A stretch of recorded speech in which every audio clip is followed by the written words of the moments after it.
How to make a Nerf gun out of household items. Tired of buying overpriced Nerf guns? Well, stop right there and read this.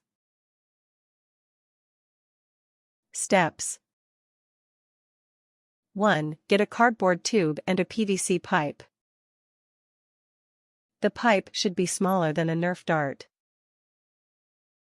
2. Tape the Nerf dart at the front of the cardboard tube, leaving some of the dart sticking out. 3. Remove the lid from the cleaning product and spray all the liquid out. 4. Make sure to keep the top part of the cleaning product to use as a trigger.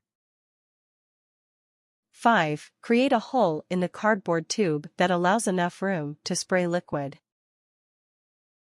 6. Tape the rest of the lid on so that the PVC pipe and the trigger are about 7 inches, 178 centimeters, away from each other. 7. Add a piece of PVC pipe where you can to hold on to.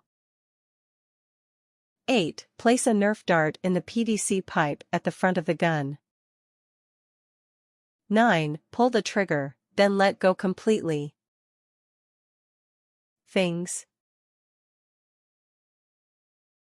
PVC pipe, cardboard tube, lid to a spray, tape, Nerf dart.